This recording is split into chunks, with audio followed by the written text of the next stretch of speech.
በስመ አብ ወወልድ ወመንፈስ ቅዱስ አሐዱ አምላክ አሜን። በተመሳሳይ ስም የሚጠሩ ቅዱሳን ታሪክ። ቅዱስ መርቆሬዎስ። መርቆሬዎስ ማለት የአብ ወዳጅ ማለት ነው። ዳግመኛ የኢየሱስ ክርስቶስ አገልጋይ ማለት ነው። ወላጆቹ አስሊጥ ከምትባል አገር ቢሆኑም እርሱ ግን ተወልዶ ያደገው በሮሜ ከተማ ነው።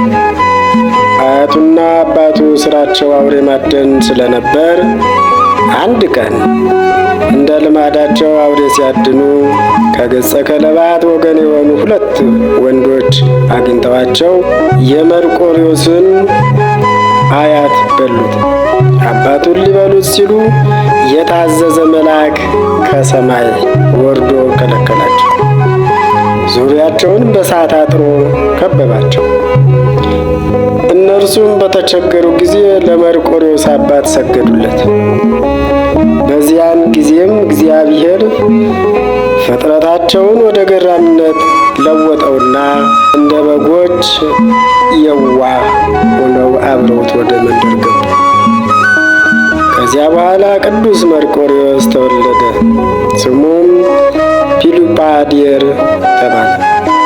የውሻ መልክ ያላቸው በእርሱ ዘንድ ብዙ ዘመናት ኖሩ።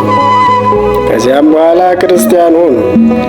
የቅዱስ መርቆሬዎስም ወላጆች አስቀድመው አረማውያን ነበሩና የክርስትናን ጥምቀት በጸጋ ተቀበሉ። አባቱን ኖህ እናቱን ታቦት ብለው ሰየሟቸው።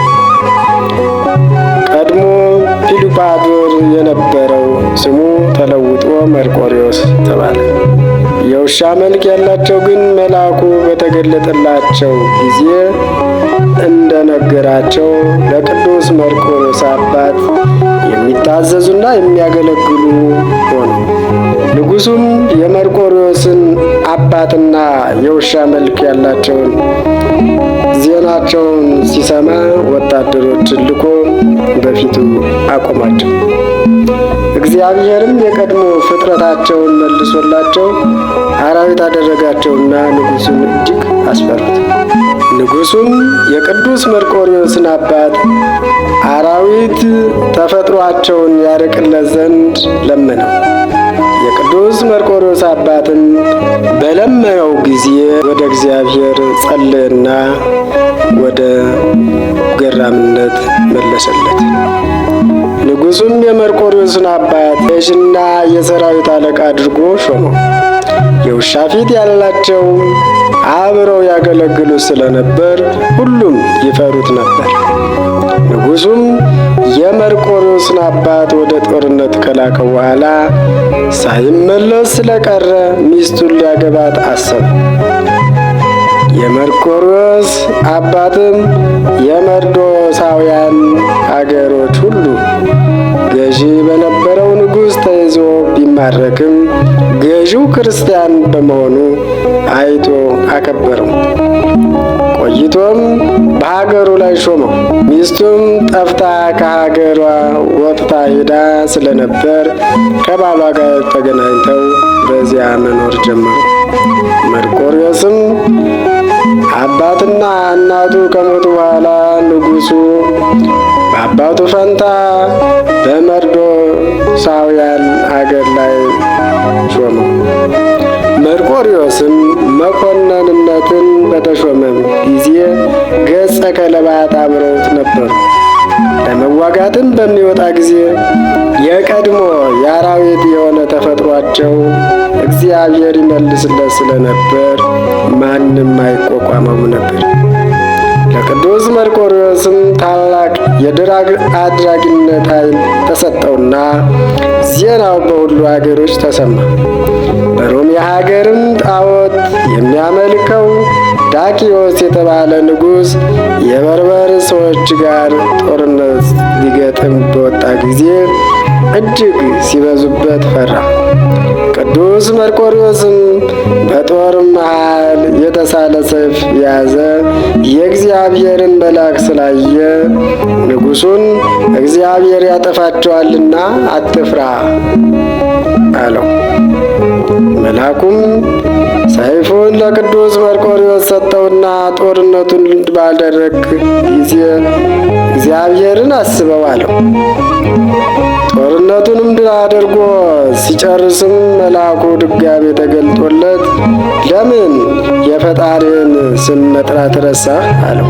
ከጦርነቱም በኋላ ንጉሥ ዳኪዎስ ለጣዖታቱ ዕጣን በማሳረግ በዓል አደረገ።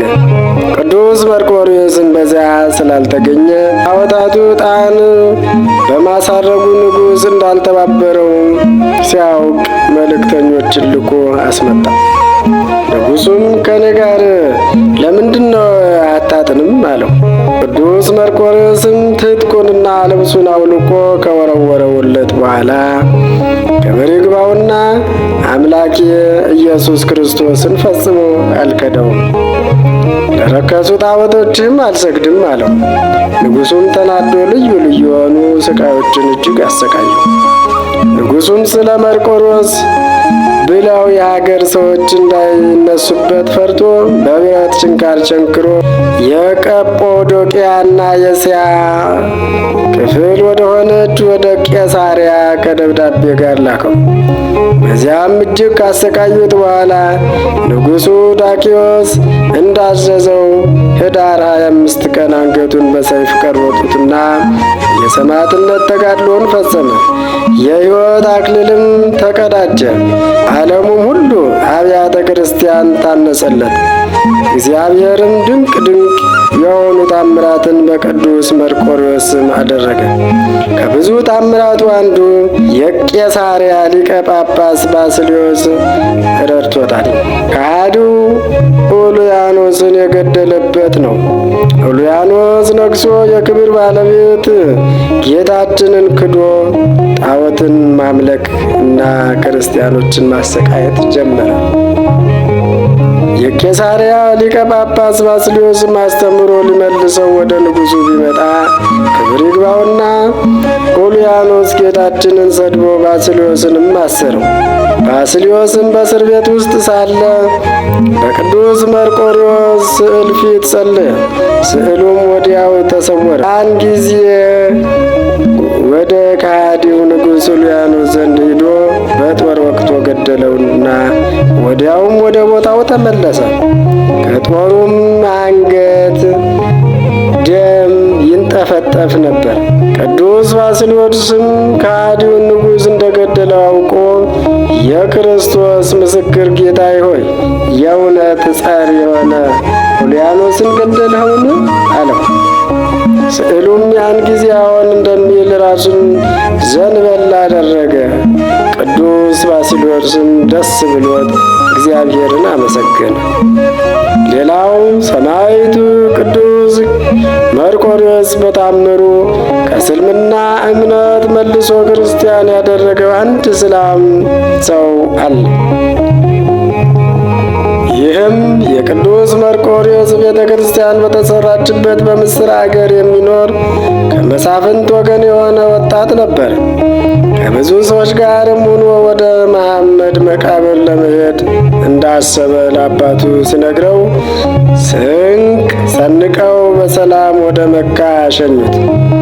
መካ ደርሰውም ስራቸውን ፈጽመው ወደ ቤታቸው እየተመለሱ 7 ቀን ተጉዘው በሌሊትም ሲጓዙ ሳለ ለሥጋዊ ግዳጅ የእስላም ወጣት ከግመል ላይ ወርዶ ለመጸዳዳት ዘወር አለ።